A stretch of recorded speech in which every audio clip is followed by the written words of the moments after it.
Parte 2. Condições da mente. Introdução. Nós, porém, temos a mente de Cristo, o Messias, e certamente possuímos os pensamentos, sentimentos e propósitos do seu coração. 1 Coríntios, capítulo 2, versículo 16. Em que condição está a sua mente? Você notou como a condição de sua mente muda?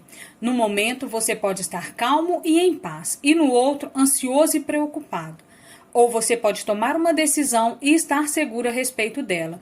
Então, mais tarde, encontrará sua mente em uma condição confusa a respeito da mesmíssima coisa sobre a qual anteriormente você estava tão seguro e certo.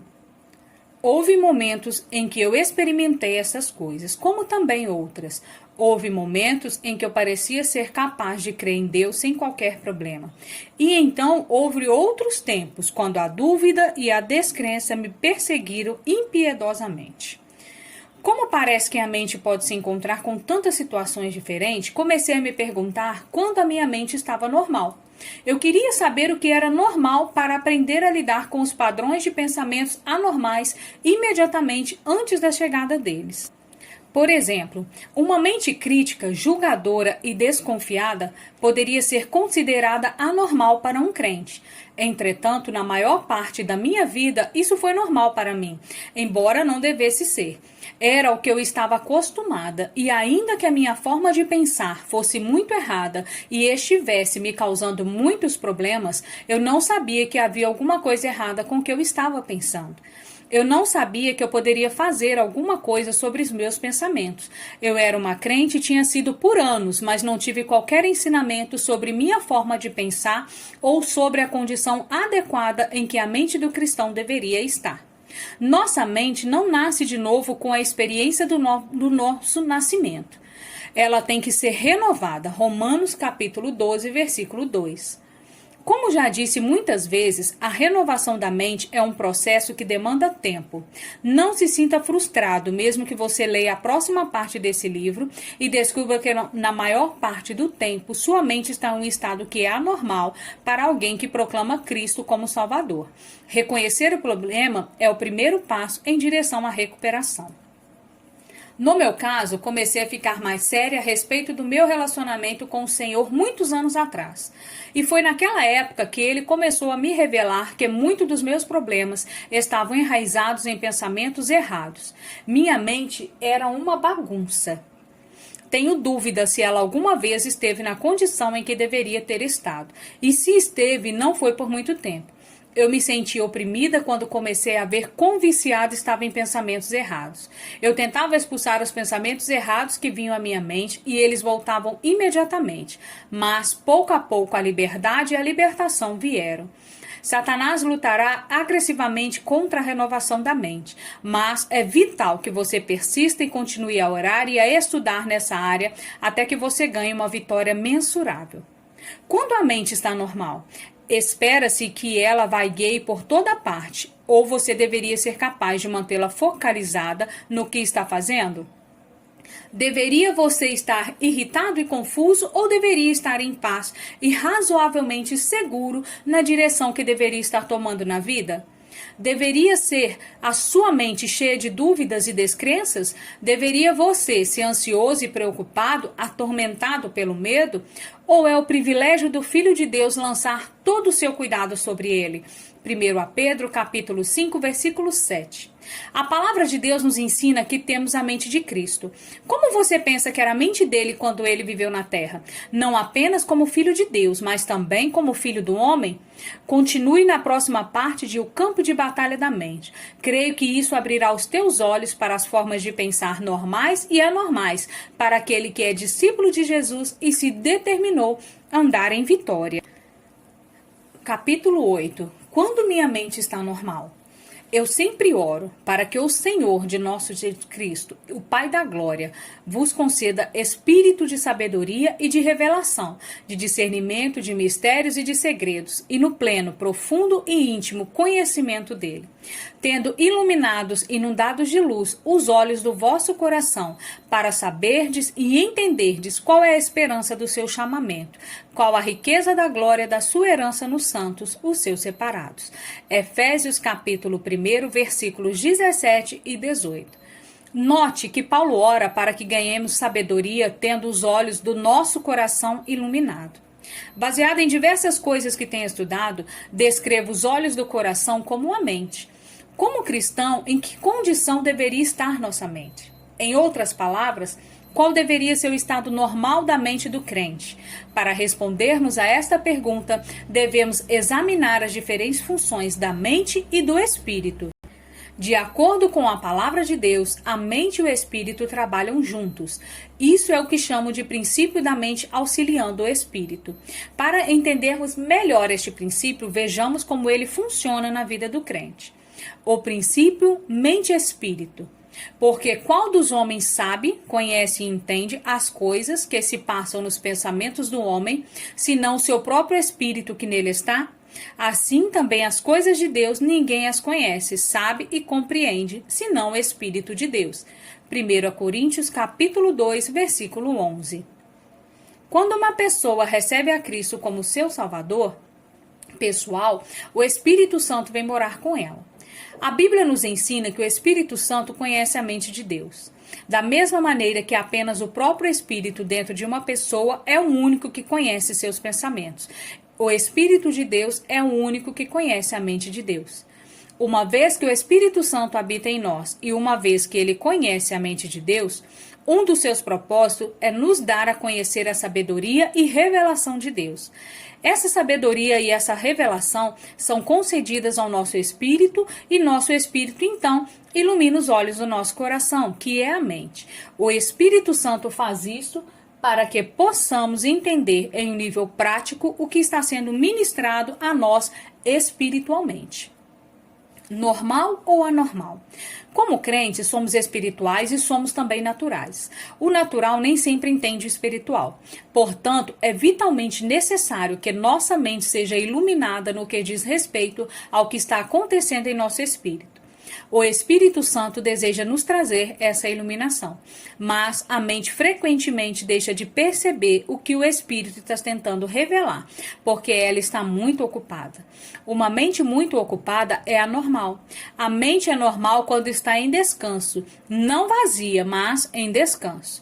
A mente não deveria estar cheia de questionamentos, preocupação, ansiedade, medo e outras coisas como essas. Ela deveria estar calma, quieta e serena. À medida que avançarmos nessa segunda parte do livro, você observará diversas condições anormais da mente e provavelmente as reconhecerá como condições frequentes da sua própria mente. É importante entender que a mente precisa ser mantida na condição normal descrita neste capítulo. Compare-a com as condições usuais da nossa mente e você verá porque frequentemente temos tão pouca revelação do Espírito Santo. E porque muito frequentemente sentimos falta de sabedoria e revelação. Lembre-se, o Espírito Santo tenta iluminar a mente do crente. O Espírito Santo dá informação de Deus ao espírito da pessoa. E se o espírito e a mente estiverem se auxiliando mutuamente, então eles poderão andar em sabedoria e revelação. Mas, se a sua mente estiver muito ocupada, ela perderá o que o Senhor está tentando revelar-lhe por meio do seu espírito. O sussurro tranquilo e suave. Disse-lhes Deus: sai e põe-te neste monte perante o Senhor. Eis que passava o Senhor, e um grande e forte vento fendia os montes e despedaçava as penhas diante do vento, um terremoto. Mas o Senhor não estava no terremoto. Depois do terremoto, um fogo, mas o Senhor não estava no fogo. E depois do fogo, um ciclo tranquilo e suave. 1 Reis, capítulos 19, versículo 11 e 12. Por anos orei pedindo a Deus para me revelar coisas por meio do seu Espírito que vivia em mim. Eu sabia que esse pedido era bíblico. Eu confiava na palavra e me sentia segura de que deveria pedir e receber. Apesar disso, na maior parte do tempo, sentia-se uma ignorante espiritual. Então, aprendi que não estava recebendo muito do que o Espírito Santo desejava me revelar, simplesmente porque minha mente estava tão frenética e ocupada que eu estava perdendo a informação que me estava sendo oferecida. Imagine duas pessoas juntas em uma sala, uma tentando cochichar um segredo para a outra. Se a sala estiver cheia de ruídos altos, embora a mensagem esteja sendo transmitida, aquela que está esperando pela informação secreta a perderá, simplesmente porque a sala está tão barulhenta que ela não pôde ouvir. A menos que ela esteja prestando muita atenção, ela pode até nem mesmo perceber que alguém esteja lhe falando. A comunicação entre o Espírito de Deus e o nosso espírito se dá desta forma. Os modos do Espírito Santo são gentis. Na maioria das vezes ele fala conosco, como fez com o profeta nessa passagem, em um cício tranquilo e suave. Portanto, é vital que aprendamos a nos manter em uma condição propícia para ouvir. O Espírito e a mente. Que farei, pois? Orarei com o Espírito, por meio do Espírito Santo que está dentro de mim, mas também orarei inteligentemente com a mente e com o entendimento. 1 Coríntios capítulo 14, versículo 15.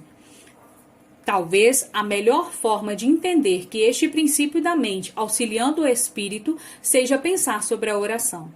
Nesse verso, o apóstolo Paulo diz que ele orava ambos com seu espírito e com sua mente. Entretanto, o que Paulo está dizendo, porque faço a mesma coisa. Frequentemente oro no espírito, em língua desconhecida. Depois de ter orado assim por algum tempo, frequentemente alguma coisa virá à minha mente para orar em inglês, minha própria língua. Creio que desta forma a mente auxilia o espírito. Elas trabalham juntas para obter o conhecimento e a sabedoria de Deus para mim de uma forma que eu possa entender. Isso também funciona na outra direção. Há momentos em que quero orar, então me coloco à disposição de Deus para a oração. Se não há qualquer atividade em particular no meu espírito, simplesmente começo a orar na minha mente. Oro sobre os assuntos e situações a respeito das quais tenho conhecimento. Algumas vezes essas orações parecem muito superficiais. Não há nenhuma ajuda vinda do meu espírito. Pareço estar em luta, então continuo com alguma coisa da qual já tenho conhecimento. Continuo assim até que o Espírito Santo tome conta de mim a respeito de certos assuntos.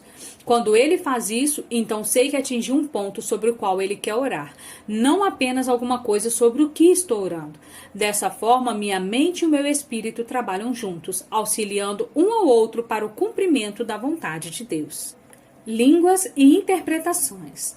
Pelo que o que fala em outra língua desconhecida deve orar para ter o poder, para que a possa interpretar e explicar o que ele diz. Porque se eu orar em outra língua desconhecida, o meu espírito, por meio do Espírito Santo que habita em mim, ora de fato, mas a minha mente fica infrutífera, não produz frutos nem ajuda ninguém. 1 Coríntios capítulo 14, versos 13 e 14. Outro exemplo da maneira pelo qual o espírito e a mente trabalham juntos é o dom de línguas com interpretação. Quando falo em línguas, minha mente fica infrutífera até que Deus me dê ou outra pessoa a compreensão do que estou dizendo. Então minha mente se torna frutífera. Por favor, lembre-se de que os dons não são línguas e tradução. Tradução é um relato da mensagem, palavra por palavra, enquanto na interpretação a pessoa dá uma compreensão sobre o que a outra pessoa diz, mas no estilo próprio do intérprete, expresso por intermédio de sua própria personalidade particular. Dou-lhe um exemplo. A irmã Maria pode levantar-se na igreja e dar uma mensagem em uma língua desconhecida.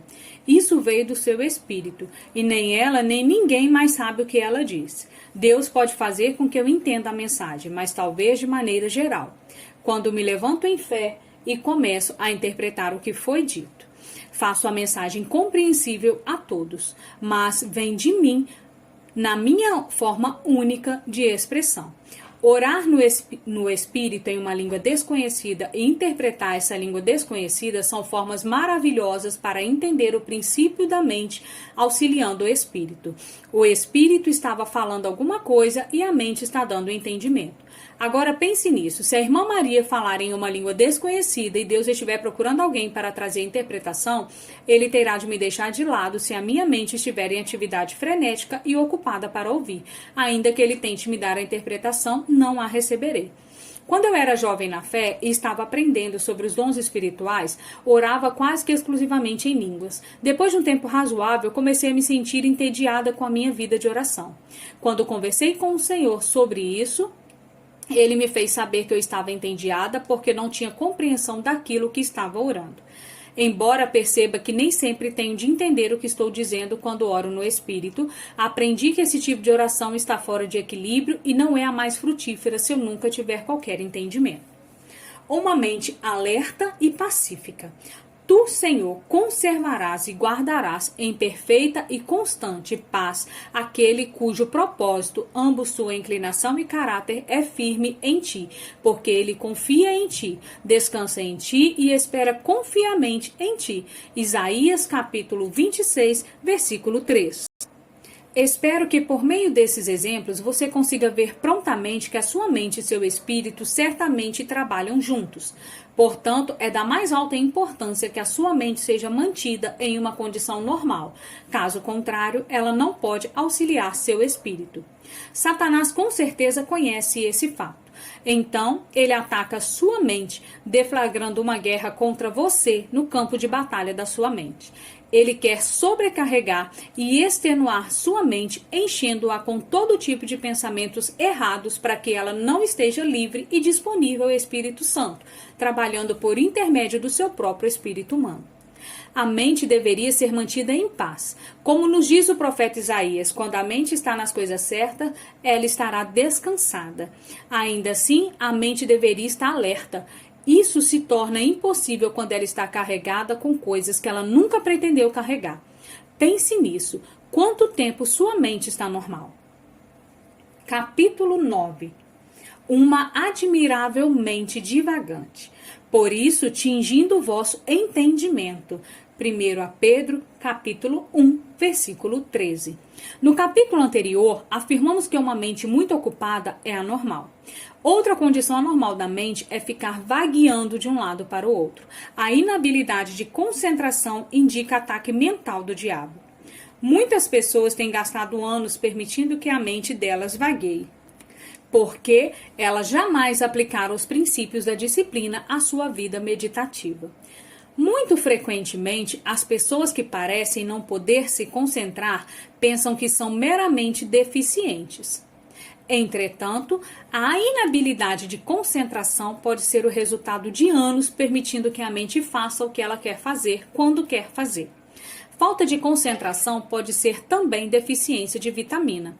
Certas vitaminas do complexo B fortalecem a concentração, portanto, se você tem inabilidade para concentrar-se, pergunte-se se você está se alimentando corretamente e se sua dieta está correta do ponto de vista nutricional.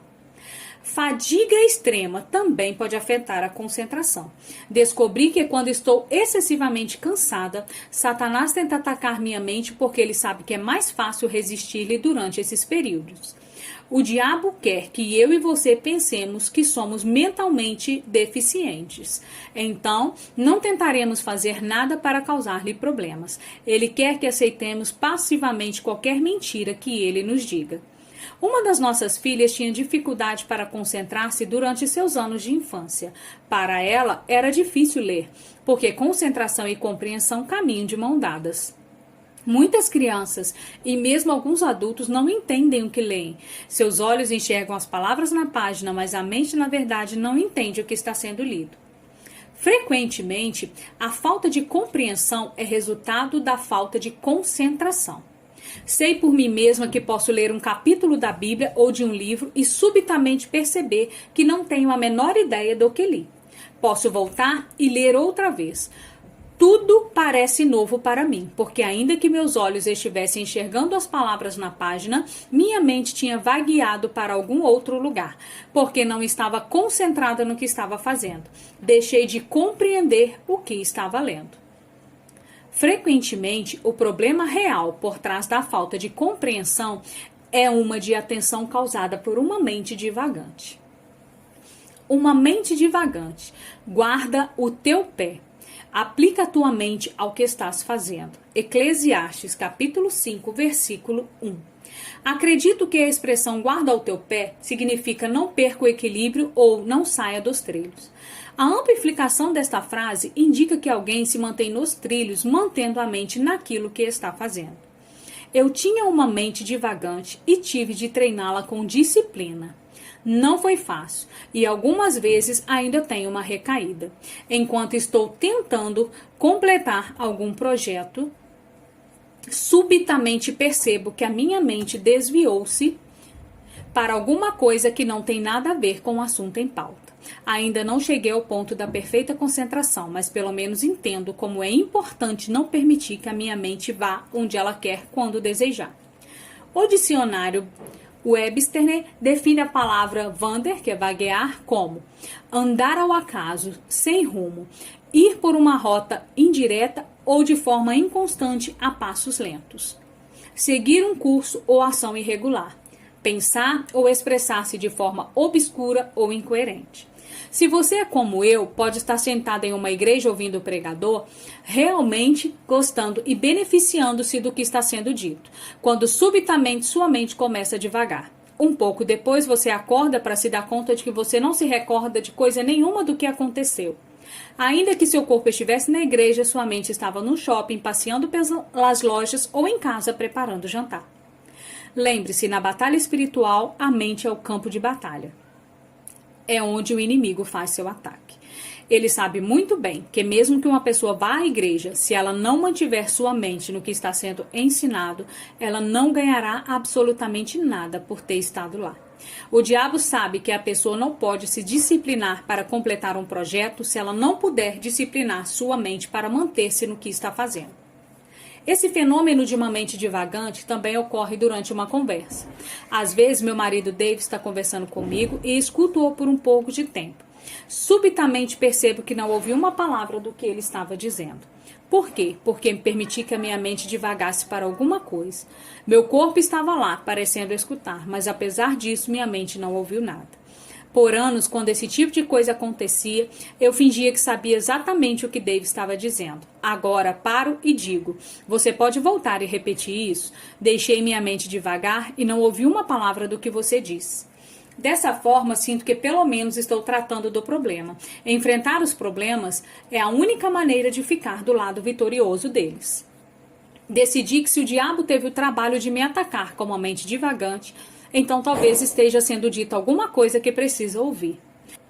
Uma forma de combater o inimigo nessa área é aproveitando as fitas de áudio ou CDs oferecidas em muitas igrejas. Se você ainda não aprendeu a disciplinar sua mente para se manter no que está sendo dito na igreja, então compre uma fita ou um CD do sermão cada semana e escute tantas vezes quantas forem necessárias para que você realmente ouça a mensagem. O diabo desistirá quando ele vir que você não irá se render. Lembre-se, Satanás quer que você pense que é mentalmente deficiente, se há alguma coisa errada com você. Mas a verdade é que você precisa apenas começar disciplinando sua mente. Não a deixe correr pela cidade fazendo o que lhe agrada. Comece hoje a guardar o seu pé para manter a sua mente no que você está fazendo. Você precisará praticar por pouco tempo. Quebrar os velhos hábitos e formar novos sempre toma tempo, mas no final vale a pena. Uma mente imaginativa. Porque, em verdade, vos afirmo que, se alguém disser a este monte, ergue-te e lança-te no mar, e não duvidar no seu coração, mas crê que se fará o que diz, assim será com ele. Por isso vos digo que tudo quanto em oração pedirdes, crentes, tende fé e sede confiantes que recebeste, e assim será convosco, e vos será concedido, e vós recebereis. Marcos capítulo 11, versículos 23 e 24. Quando me defronto com uma coisa ou outra, frequentemente começo a me dizer: imagino, estou imaginando. Por exemplo, imagino como será o tempo amanhã. Estou imaginando o que devo usar na festa. Estou imaginando como serão as notas que o Danny, meu filho, terá no seu boletim escolar. Estou imaginando quantas pessoas estarão presentes ao seminário. A palavra wonder é definida parcialmente como substantivo, como um sentimento de perplexidade ou dúvida, e em sua forma verbal, como estar cheio de curiosidade ou dúvida. Aprendi que tenho muito mais proveito fazendo alguma coisa positiva do que simplesmente me perguntando o tempo todo sobre alguma coisa imaginável. Em vez de ficar imaginando quais serão as notas que o Danny vai conseguir, posso acreditar que ele terá boas notas. Em vez de ficar imaginando o que deveria usar na festa, posso decidir o que usar. Em vez de ficar imaginando como estará o tempo ou quantas pessoas estarão em uma das minhas reuniões, posso simplesmente deixar o problema com o Senhor, confiando nele para fazer com que tudo coopere para o bem, independentemente do que acontecer. Imaginar deixa uma pessoa na decisão, e a indecisão causa confusão. Imaginação, indecisão e confusão impedem que o indivíduo receba de Deus pela fé a resposta de sua oração ou necessidade. Note que em Marcos 11, capítulo 23 e 24, Jesus não diz: tudo quanto você pedir em oração, imagine se você receberá. Em vez disso, ele disse: tudo quanto você pedir em oração, creia que receberá. Como cristãos, como crentes, devemos acreditar, não duvidar.